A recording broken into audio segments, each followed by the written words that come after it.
बाबा की जय। अवतार मेहर बाबा की जय। अवतार मेहर बाबा की जय।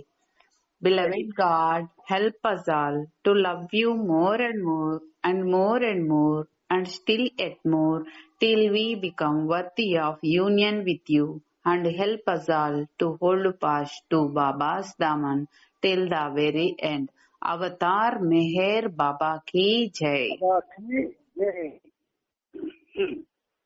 అవతార్ మెహర్ బాబాకి జై.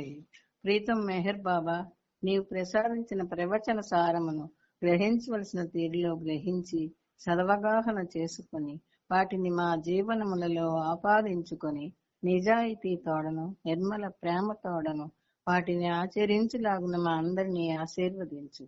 అట్టి ఆచరణయుత జీవన శైలిలో జీవించున్నట్లు మా అందరినీ అనుగ్రహించు. అవతార్ మెహర్ బాబా की जय. अवतार मेहर बाबा की जय. जय. జై బాబా. అందరికీ ప్రేమ పూర్వక జై బాబాలు. మనకి మన యొక్క వాంగ్మయంలో అనేకమైనటువంటి తెలియని రహస్యాలు ఉన్నాయి. ఆ రహస్యాలు గ్రంథాలలో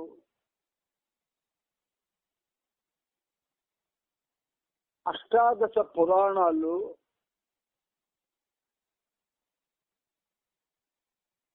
సంకీర్తనలలో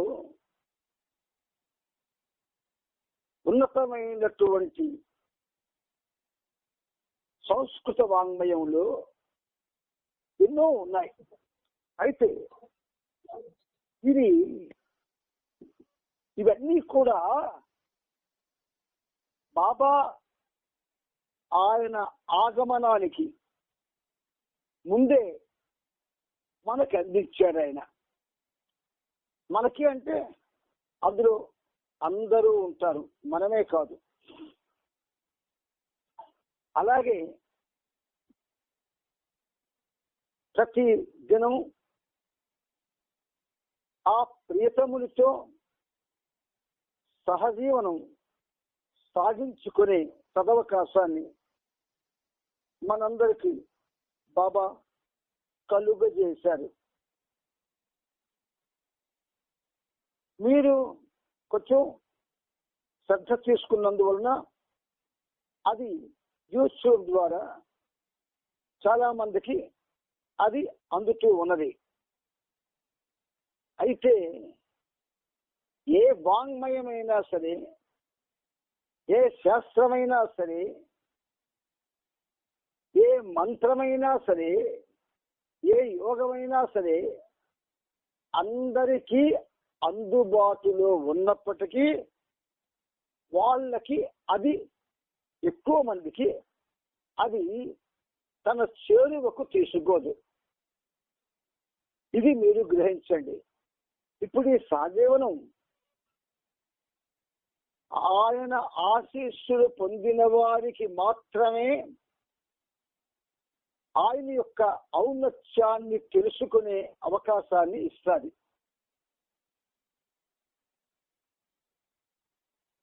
అందుచేత ఇంతటి మహదవకాశాన్ని మనకి కలుగజేస్తున్న ఆ ప్రియతముడికి మనందరం శత సహస్ర పాదాభివందనాలను తెలుసుకుంటూ ఈరోజు శ్లాఘనలో స్థుతిలో మనం తెలుసుకుంటున్న విషయం ఏమిటంటే, అచ్యుతానంత అచ్యుతానంత గోవింద విష్ణు నారాయణ అమృత విష్ణు నారాయణ అమృత రోగాణాంతక రోగాన్నే నాశయాశేషాన్ రోగాన్నే నాశయాశేషాన్ మెహర్ నామం సదా స్మరామి మెహర్ నామం సదా స్మరామి. ఈనాటి మన ప్రియతముని యొక్క నామం సకల రోగాలకి కూడా అదే మనకి ఔషధం. ఈ సకల రోగాలు అన్న మాటలు సమస్తము ఉన్నాయి.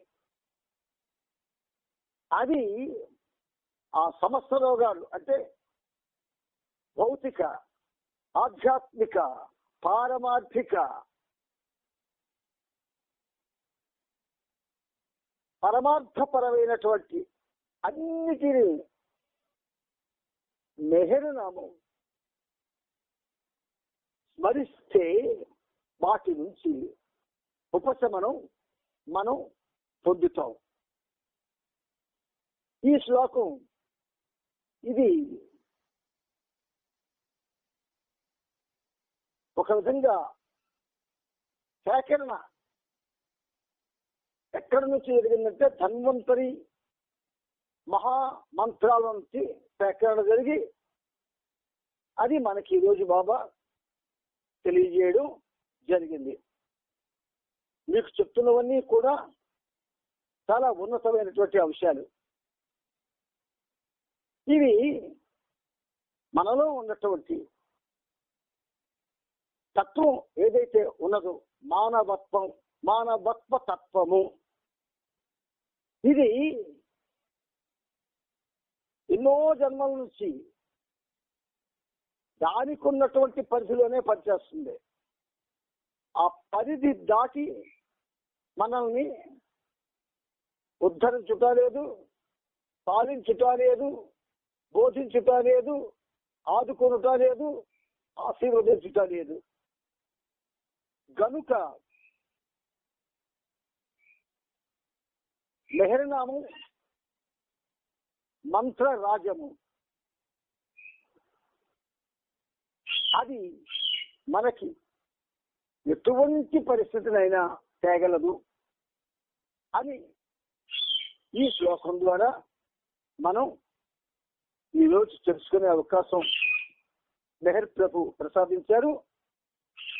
ఇందులో భాగంగా మనం ప్రతిరోజు చదువుకునే ప్రభు చరిత్రం 9వ భాగంలో అతి ఉన్నతమైనటువంటి చట్టం నవజీవనం.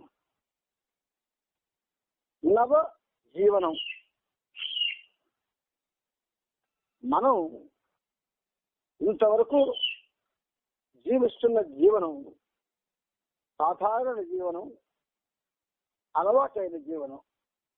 కానీ నవ జీవనం అది అసాధారణం. ఆశీస్సులతో ఆ జీవనాన్ని అవగాహన చేసుకొని మన జీవనంలో ఉన్న ఏవైతే లోటుపాట్లు ఉన్నాయో అవి సరిచేసుకునే మహద్భాగ్యం మనకి కలుగుతుంది. ఈ నవజీవన చట్టం మనం ఈ రోజుకి 3800 పేజీకి చేరుకున్నాం. ఇందులో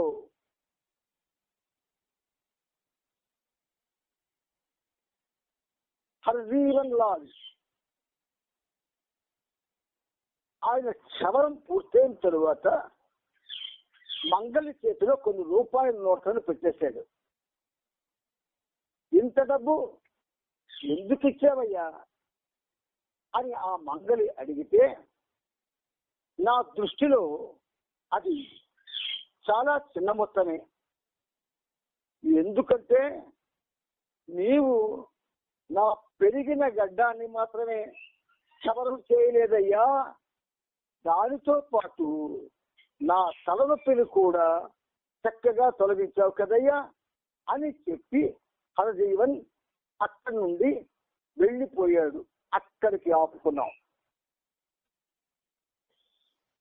అసలు ఈ చరిత్ర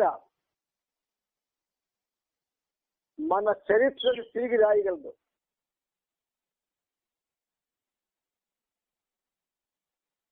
జన్మ పునర్జన్మల క్రమం ఏదైతే మనం ఇంతవరకు అనుభవిస్తున్న చరిత్ర ఉన్నదో దాన్ని తిరిగి రాయగలదు ఈ నవజీవనం. అర్థం చేసుకుంటే, లోతుల్లోకి ప్రయాణం చేయగలిగితే, మెహర్ ప్రభు యొక్క మాటల్లో అతి ఉన్నతమైన ఆధ్యాత్మిక రహస్యాలు ఉంటాయి. అవి మనం తెలుసుకోవాలి అనుకుంటే కష్టం. ఆయన తెలియజేస్తే మనకు సులువు అవుతుంది. సరే, మనం ఇప్పుడు పుస్తక పఠనం వివరణలోకి వెళ్తున్నాం. దేశాయ్, హరజీవన్, ఆది సీనియర్. దేశాయ్, హరజీవన్, ఆది సీనియర్ వీరు ముగ్గురు వెళ్ళి సంబంధిత అధికారులను కలిసి ఆ ప్రదేశాన్ని వెదికి పట్టుకోగలిగారు. కానీ ఆ రోజు అప్పటికే చాలా పొద్దుపోయింది కనుక ఆ ప్రదేశాన్ని శుభ్రపరిచే పనిని మరునాటికి వాయిదా వేయాల్సి వచ్చింది. పెండు డాంకిన్ సదాశివ్ పటేల్ డిసెంబర్ 26వ తేదీన మొరాదాబాద్ చేరుకున్నారు. మెహర్జీ అందించిన 15,000 రూపాయలని తీసుకొని పాద్రీ కూడా అదే రోజున అక్కడికి చేరుకున్నాడు. పాద్రిని గాని హరజీవన్ లాల్ని గాని ఆ రోజున బాబా కలవలేదు. అయితే కేవలం ఏడుచ్ ఆది సీనియర్ మాత్రమే బాబా ఆదేశం మేరకు వీరితో కలిసి మాట్లాడారు. కానీ మంజరీ మాఫీ వద్ద చేయాల్సిన వసతి ఏర్పాట్ల గురించి చర్చించేందుకు 22వ తేదీన కొద్ది నిమిషాల పాటు కేకీ దేశాయికి అనుమతి ఇచ్చారు. డాంకిన్ తనకు ఇచ్చిన టెంట్ను దేశాయికి చూపించారు బాబా. ఆ టెంట్ లో బాబా ఉన్నారు. స్త్రీల గది వద్దకు వెళ్లే మెట్ల వద్ద ఆ టెంట్ను ఏర్పాటు చేశారు. అటువంటివే 12 టెంట్లను తన సహచరుల కోసం చేయమని దేశాయితో బాబా చెప్పారు. వాటిని ఢిల్లీలో కొనమని దేశాయిని ఆదేశించారు. తయారుగా ఉన్న అటువంటి టెంట్లు దేశాయికు దొరకలేదు.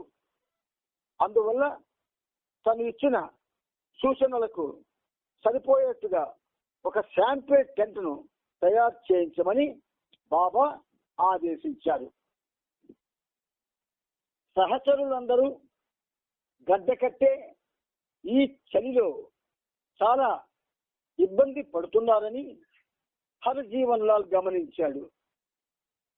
వెచ్చగా ఉండే ఊరు వస్త్రాలను సహచరులందరికీ ఏర్పాటు చేసేందుకు బాబా అనుమతి తీసుకొని వెంటనే బయలుదేరి వెళ్ళాడు. పురుష మరియు స్త్రీ సహచరులలో ఏ ఒక్కరి ఒక్క ఊలుకోటు కూడా లేదు. ఏ ఒక్కరికి ఒక్క ఊలుకోటు కూడా లేదు. అంతేగాక పురుష సహచరులంతా రాత్రిపూట కూడా కప్నీ గౌన్లతోనే ఆరు బయట చలిలో గడుపుతున్నారు. తన వద్దనున్న 15,000 రూపాయల్లో నుండి 1,500 రూపాయలు ఖర్చు పెట్టి 2 గుర్రపు బండ్లను అంటే టాంగాలు, ఒక గుర్రాన్ని మోరాదాబాద్ లో కొన్నారు. ఆ విరామ కాలంలో వ్యాక్యూమ్ పీరియడ్ ఆ 15,000 రూపాయల్లో నుండే మరికొంత డబ్బులు వెచ్చించి ఆహారాన్ని ఏర్పాటు చేశారు.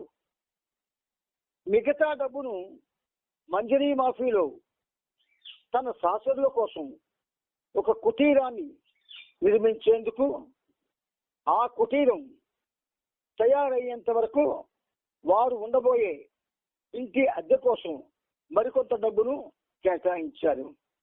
అదే డబ్బు నుండి యాత్రికుల పన్నును, ప్రయాణంలో పడవల అద్దెను, వంతెనలను దాటవలసి వచ్చినప్పుడు కట్టే టోల్ సుంకమును, దాన్ని ఆక్టరాయ్ అంటారు, చెల్లించేందుకు, ఇతర అవసరాల కోసం డబ్బును కేటాయించి ఉంచారు. కేటాయింపులన్నీ పోను, మిగిలిన డబ్బును పశువుల దానా కొనేందుకు ఖర్చు చేయాలి అనుకున్నారు. జనవరి 1వ తేదీ తరువాత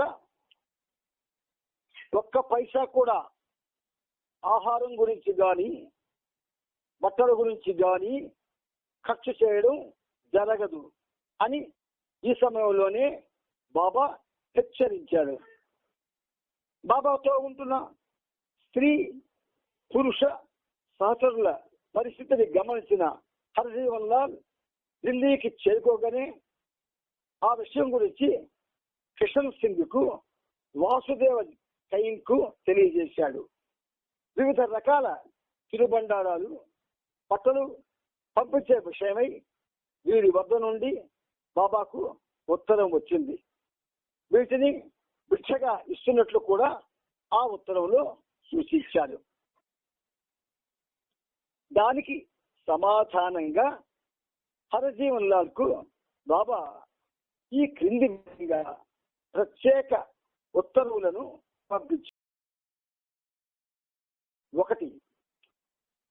మోరాదాబాద్ లో ఉంటున్నప్పుడు జనవరి 1వ తేదీ తరువాత వండిన ఆహార పదార్థాలను భిక్షగా ఏర్పాటు చెయ్యవద్దు. 2. మీరు సంపూర్ణ ఆధ్యాత్మిక పరంగా కానీ అదే విధంగా ఇటువంటి ప్రతిఫలాన్ని గాని బహుమానాన్ని గాని ఆశించకుండా నా కృపను అంటే నజర్ ఆశీస్సులను కూడా ఆశించకుండా జనవరి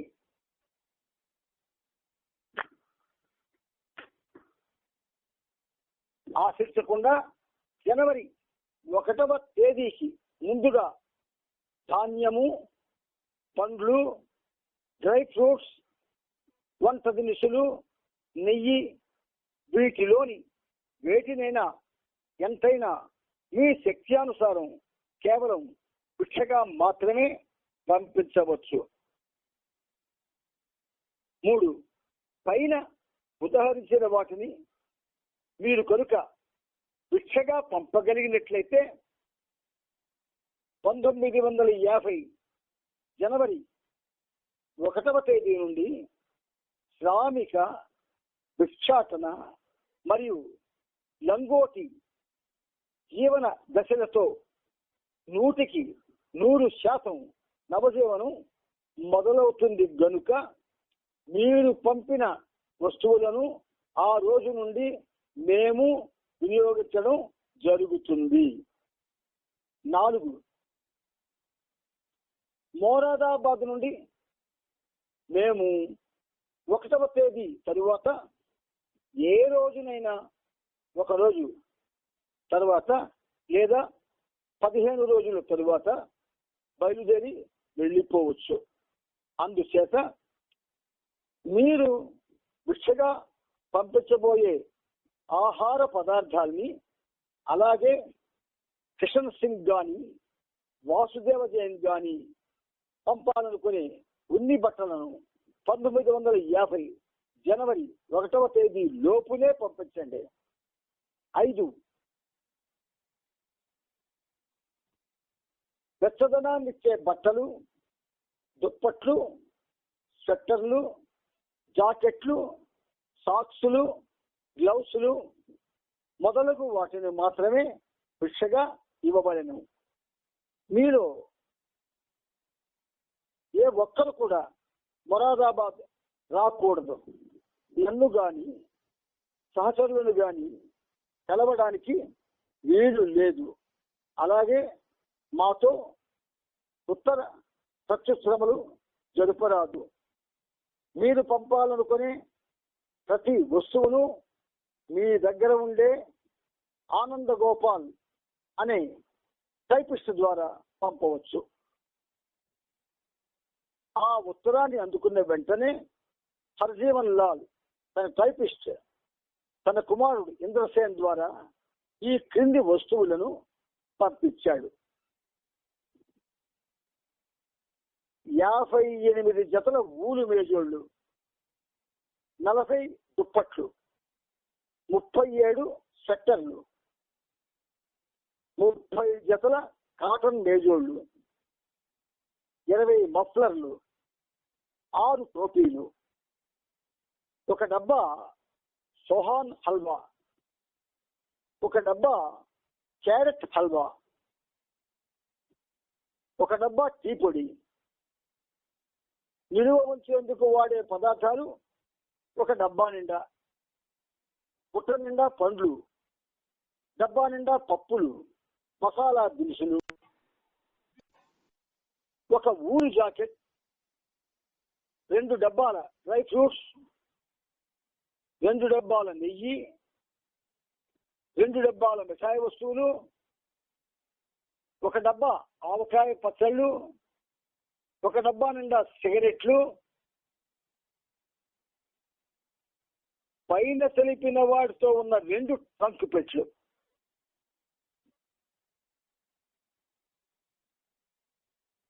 పైన తెలిపిన వస్తువులన్నింటినీ సమకూర్చేందుకు హరజీవన్ లాల్ కు సుమారు 2000 రూపాయలు ఖర్చయింది.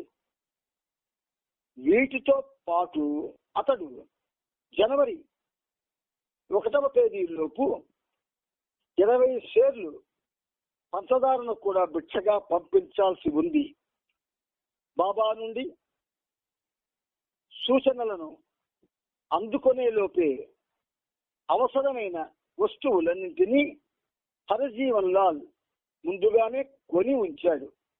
అందుచేత వాసుదేవ కైన్తోనూ కిషన్ సింగ్ తోనూ సంప్రదించి ఆ వస్తువులను పంపించడానికి అతనికి ఎక్కువ సమయం పట్టలేదు.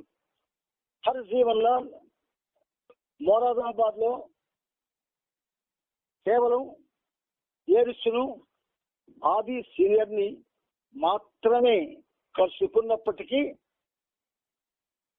ఆ సహచరణ పరిస్థితులు చూసిన వెంటనే అతని హృదయం ద్రవించిపోయింది.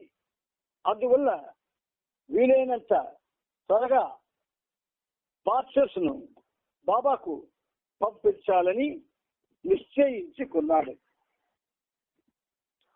టైపిస్ట్ తో పాటు హరజీవన్ లాల్ కుమారుడు ఇంద్రసేన్ కూడా వచ్చాడని తెలిసిన వెంటనే వారు తీసుకుని వచ్చిన వస్తువులన్నింటినీ తిరిగి తీసుకుపోవలసిందని బాబా కబురు చేశారు.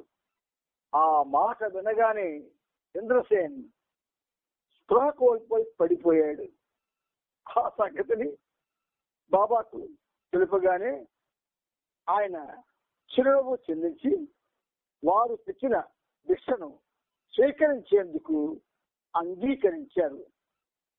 హరజీవన్ లాల్ కు ఈ క్రింది సందేశాన్ని పంపించాడు.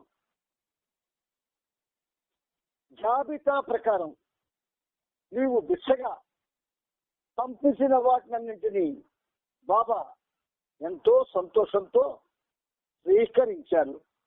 మీరు జనవరి 1వ తేదీ లోపు ఇచ్చగా పంపాలనుకొని సిద్ధంగా ఉంచిన కేకీ దేశాయి ద్వారా బాబాకు సమర్పించడానికి డెహ్రాడూన్కు పంపించండి.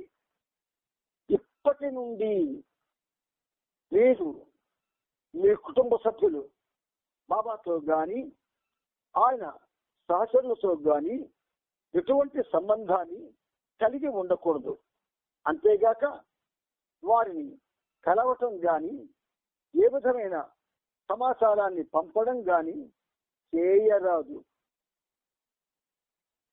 చిత్రం ఏమిటంటే స్వచ్ఛమైన ప్రేమను అందించడంలో బాబా అనుసరించే విధానం ఇలాగే ఉంటుంది. అండర్లైన్ చేసుకోండి మీ మనసుల్లో.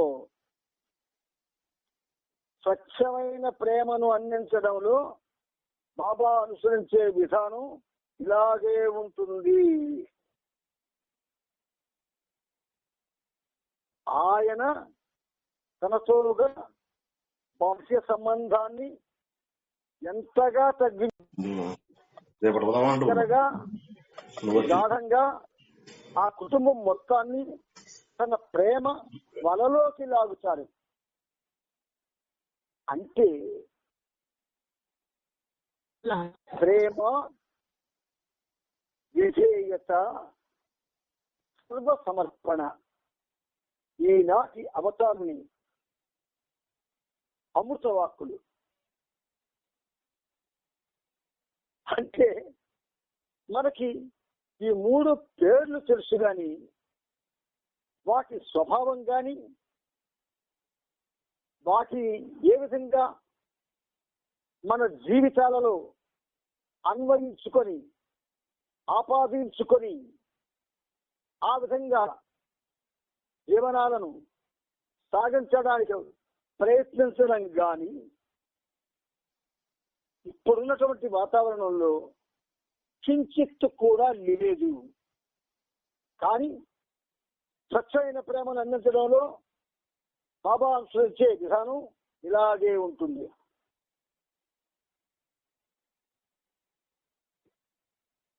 భారతదేశం విభజింపబడిన తరువాత హిందువులు మహమ్మదీయుల మధ్య రగిలే విభేదాలకు మొరాదాబాద్ అగ్నిగుండంలా తయారైంది. రాబోయే ఇబ్బందులను తప్పించడం కోసం ప్రస్తుతం సహచరులతో బాబా బస చేసిన రామ్ లీలా మైదానాన్ని ముస్లింలు ప్రవేశించడాన్ని నిషేధ స్థలంగా ప్రకటించడం జరిగింది. అలోబా ఆ రోజుల్లో ఇంకా ఆలీ అక్బర్ గానే పిలువబడుతున్నాడు. అతడు తన సహచరులతో కలిసి దగ్గరలో ఉన్న బావిలోని నీటి కోసం వెళ్ళవలసి వచ్చేది. ఒకరోజు అతన్ని పేరుతో పిలవడం ఆ ప్రాంతపు ప్రజల్లో ఎవరో విని అతన్ని ముస్లిం అని నిందించాడు. అందుచేత అప్పటి నుంచి బాబా అతని పేరును అలోబాగాను మరియు గనీ పేరును గనోబాగాను మార్పు చేశారు. గనోబా అనే పేరు మొరాదాబాద్ నుండి వెళ్లిపోయేంత వరకే వాడుకలో ఉంది. కానీ అలోబా అనే పేరు మాత్రం చివరి వరకు అతనితో నిలిచిపోయింది. డిసెంబర్ 26 సోమవారం మెహ్రా పుట్టినరోజును ఘనంగా జరుపుకున్నారు. ఇంకా ఆ సమయం విరామ కాలంలోనే ఉన్నది కాబట్టి అందరికీ రుచికరమైన ఆహారాన్ని వడ్డించారు. బాబా ఆ రోజు నిబంధనలన్నింటినీ సడలించినందున మంచి హోటల్స్ నుండి ప్రతి ఒక్కరికి వారి ఇష్టానికి అనుగుణంగా శాకాహార మాంసాహార భోజనాన్ని తెప్పించారు. ఇంత ప్రేమను పంచేటటువంటి దైవం ఈ విధంగా ఏ విధంగా స్వచ్ఛమైన ప్రేమ అందిస్తూ ఆయన విధానాలను తెలియజేయడం, ఇది మన ప్రీతముడికి మాత్రమే సాధ్యమైంది, చెల్లింది. రామ్ లీలా మైదానపు పూతోటలో శ్రీరాముడు స్వయంగా తన దివ్య లీలలను కొనసాగించాడు. శ్రీరామచంద్రుడు బాబాయి అన్న విషయం స్పష్టంగా ఇక్కడ మనకి చక్కగా హృదయ పంతుల్లోకి దూసుకుపోయేటట్టు తెలియజేయబడింది. రామ్లీల మైదానపు పూజోటలో శ్రీరాముడు స్వయంగా తన దివ్య లీలలను కొనసాగించాడు. కానీ ఆయన ప్రత్యక్షముగా తన అనుచర బృందంతో అక్కడే ఉన్నారు అన్న విషయం ఎవరికి తెలియదు.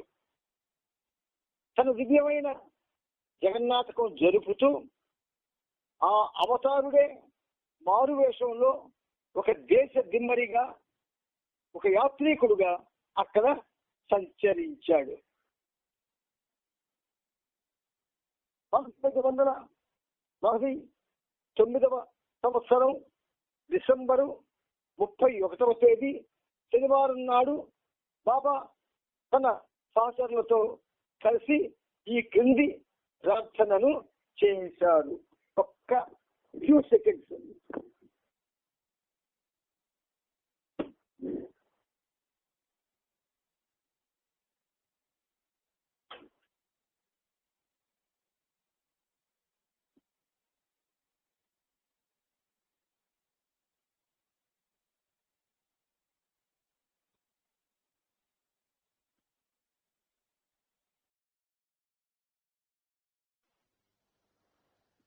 మంగళ స్వరూప అనే ఒక ఉన్నతమైనటువంటి నామంతో ఈ కీర్తన ఆయన వ్రాయించారు. ఆ స్వరూపం ప్రభువు యొక్క స్వరూపం మంగళకరం. అది మంగళకరమైనది అని మనకింతవరకు అవగాహనకు రాలేదు. అవగాహనకు వస్తే ఏం జరిగి ఉండేది అని ఒక ప్రశ్న గాని మనలో రగిలితే వెంటనే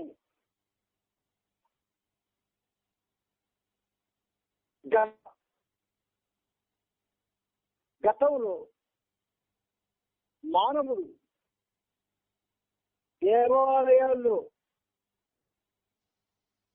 మహాశిల్పుల చేత చెక్కబడిన లేదా స్వయంభూగా ఆ దేవాలయాల్లో ప్రతిష్ఠింపబడిన ఆ మూర్తులను మంగళమూర్తులుగా మనం భావించి ఆ భావన వచ్చిన ఉత్తరక్షణం నుంచి అన్ని దేవాలయాలను, ఆ దేవాలయ గర్భగుడుల్లో ఉన్నటువంటి మూర్తులను కూడా చాలా ఉన్నతంగా చూస్తూ ఆ ఆలయ దర్శనాలు చేస్తూ ఉన్నారు ఇంతవరకు. కానీ మనం చేసే ఈ చర్య ఆ మంగళ రూపాన్ని చూడడం కోసం దేవాలయాలకి వెళుతూ ఏ అలవాటుకైతే మనం ఒక విధంగా నోచుకున్నామో ఆ అలవాటు నుండి మనల్ని ఒక విధంగా జాగృతితో, మనలో జాగృతి లేదు, ఆ జాగృతిని కలిగి తన వైపు మళ్లించుకునేందుకు మెహర్ ప్రభు మన హృదయాల్లో నివాసముంటున్నాను అన్న విషయాన్ని మనకి తెలియజేశారు. ఎంతమంది బాబా ప్రేమికులు ప్రతిరోజు నా హృదయంలో నా ప్రియతముడు కొలువై ఉన్నాడు అన్న భావనతో ఆయన్ని స్మరిస్తున్నారు, ఆయన ప్రేమను పొందడానికి ప్రయత్నిస్తున్నారు. మనకి తెలియదు. అలా కానీ ఎవరైనా చెయ్యగలిగితే వాళ్ళంతా అదృష్టవంతులు ఈ విశ్వంలో ఇంకొకరు ఉండరు. అందుకే ఆయన మాటల్లో సుస్పష్టమైనటువంటి ధ్వనులు ఉంటాయి.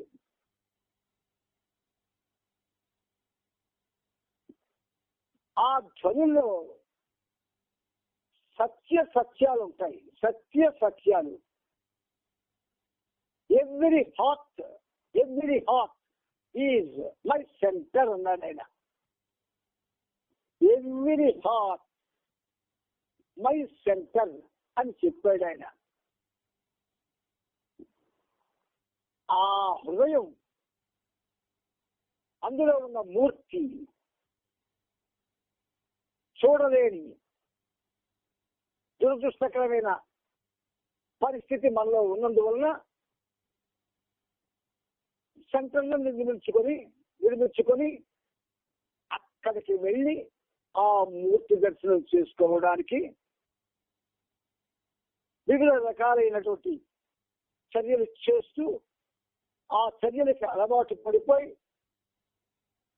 అక్కడికే ఎక్కువ ప్రాధాన్యత ఇస్తూ ఉన్నాం. హృదయానికి ఇవ్వడం లేదు. ఈ గీతం మన హృదయాల్లో ఖచ్చితంగా ఓ వినూతనమైనటువంటి మార్పును తేగలదు. మెహర్ బాబా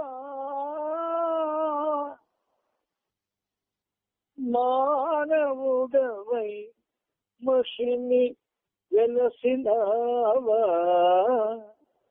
మంగళ స్వరూప మంగళ స్వరూప మంగళ స్వరూప మంగళ స్వరూప మెహర్ బాబా మానవుడవై మషిని వెలసినావా, మంగళ స్వరూప మంగళ స్వరూప. పల్లవి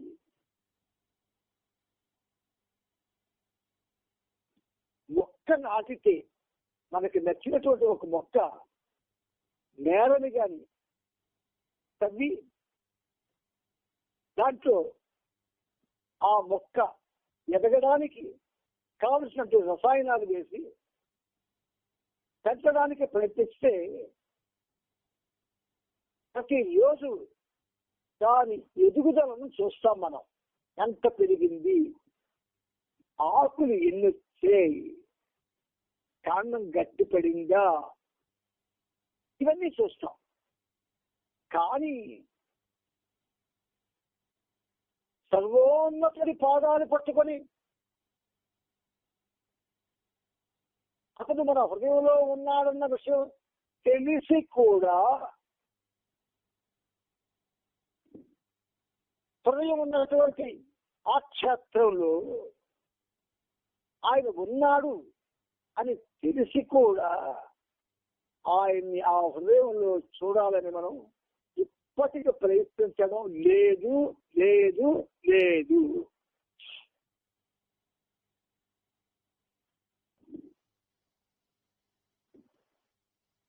ఎందుచేత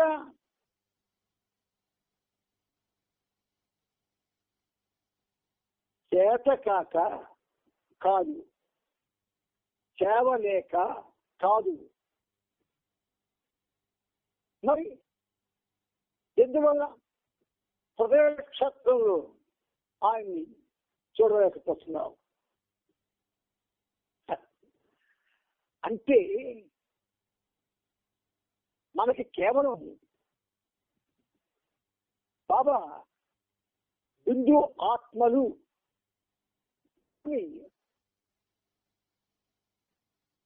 ఒక విధంగా నామకరణం చేస్తే మనం మనుషులము, పురుషులము, స్త్రీలము ఇలాంటి పేర్లతో వ్యవహరింపబడుతూ మనకు ప్రసాదించిన ఆ దేహాన్ని దేహంలాగే చూస్తున్నారు. దేవాలయ విధాలు చూడడం లేదు.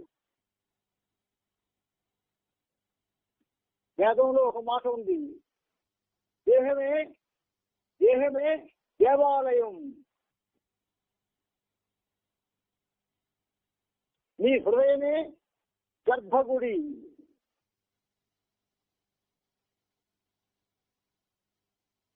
అందులో నిరంతరం ప్రకాశిస్తూ ఉన్నటువంటి ఆ ఆత్మే భగవంతుడు.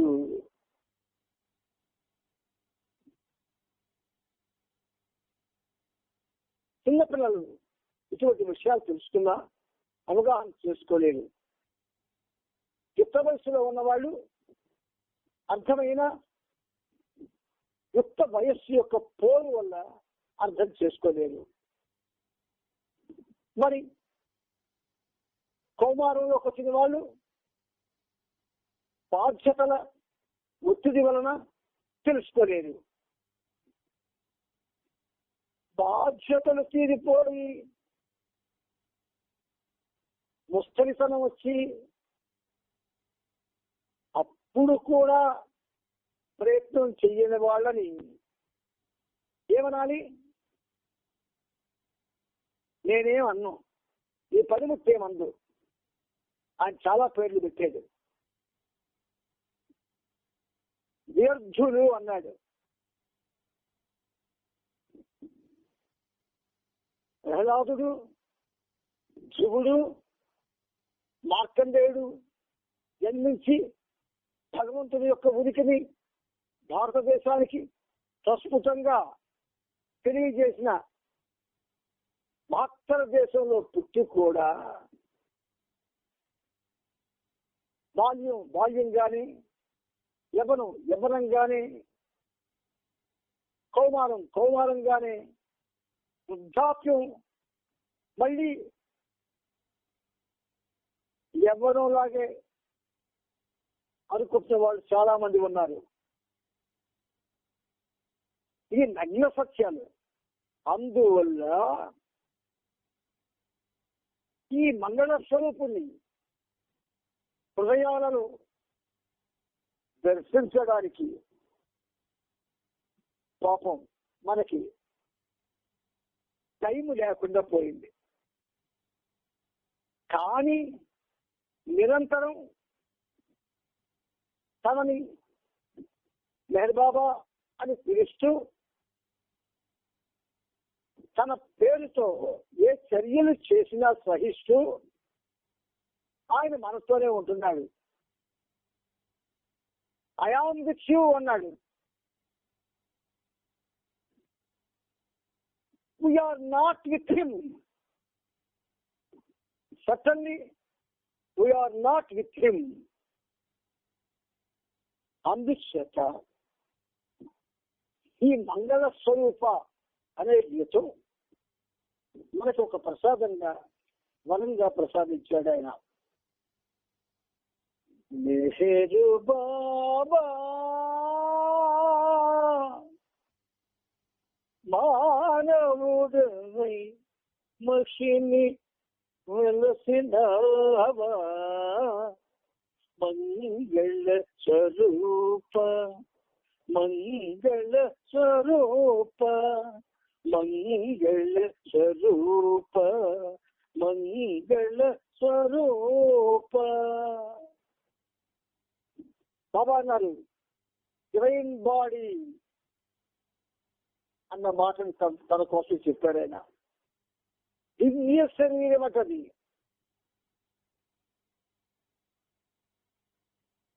ఒక్కసారైనా ఆయన అన్న మాటకి ప్రాధాన్యత ఇచ్చి బాబా శరీరం దివ్య శరీరం ఆ దివ్యత్వాన్ని చూడడానికి ప్రయత్నం చేస్తాము అన్న ఆలోచన కూడా ఇంతవరకు మన ప్రేమిక లోకానికి కలగకపోవడం చాలా దురదృష్టం. మెహరు బాబా మానవుడవై మహిని వెలసినావా మంగళ స్వరూప మంగళ స్వరూప మంగళ స్వరూప మంగళ స్వరూప. మంగళ హారతులను ఇస్తాం మనందరం. కానీ ఆ మంగళ స్వరూపాన్ని చూడడానికి ప్రయత్నించము. ఇది మన చాలా దురదృష్టమే అనుకోవాలా. ఎందుకని దాన్ని మంగళ స్వరూపంగా తాను ఈ గీతాన్ని రాయించుకున్నాడు అంటే చిరునగవు మోముగల చిన్మయాత్మ పరమ మహనీయ పావనాత్మ చిరునగవు మోముగల చిన్మయాత్మ పరమ మహనీయ పావనాత్మ భువన మోహన తేజ సుందరాత్మ భువన మోహన తేజ సుందరాత్మ నయనముల కరుణగల దివ్య ఆత్మ నయనముల కరుణగల దివ్య ఆత్మ మెహరు బాబా మెహరు బాబా మెహరు బాబా మానవుడవై మహిని వెలసినావా మంగళ స్వరూప మంగళ స్వరూప. ఒక దురదృష్టకరమైన విషయం ఇక్కడ చెప్తాను. చాలా డబ్బు ఖర్చు పెట్టి సావాసులు చేస్తాం.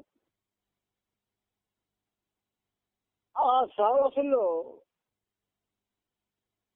సంకీర్తనలు చేయమని అవకాశం ఇస్తాం. అక్కడ ఉన్నటువంటి కార్యనిర్వాహకుడు చిన్న గీతాలు చిన్నవి ఎంచుకోండి, పెద్ద పెద్దవి మీరు ఎంచుకొని పాడితే మిగతా వాళ్ళకి అవకాశం రాదు అని 20 సార్లు 30 సార్లు చెప్తాడు.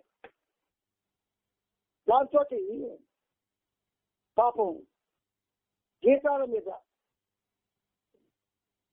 చక్కటి ప్రేమ ఉన్నటువంటి ప్రేమికులు ఆ గీతం పల్లవి 4 చరణాలు ఉంటే 2 చరణాలు కట్ చేసి వాళ్ళు చెప్పిన కార్యనిర్వాహకులు చెప్పిన ఆ టైంలో ఆ గీతాన్ని ఆలపించడానికి ప్రయత్నంలో 2 చరణాలు విడిచిపెట్టేస్తారు. అది మనకి తప్పుగా అనిపించడం లేదు, గొప్పగా అనిపిస్తుంది. ఇది మన యొక్క లక్షణం. కీర్తన ఎప్పుడూ కూడా మధ్యలో దాని యొక్క ఆ నిధిని కానీ దానిలో ఉన్నటువంటి స్వరపరమైనటువంటి వివిధమైనటువంటి మెలకువలు కానీ అందులో ఉన్నటువంటి భక్తి ప్రపూర్ణమైన అర్థాన్ని బయటకు వ్యక్తం చేయడంలో మనం కొంచెం సమయం తీసుకొని అనడం కానీ ఇలా దానికి అవకాశం ఉండదు అక్కడ. ఎందుక సహవాసులు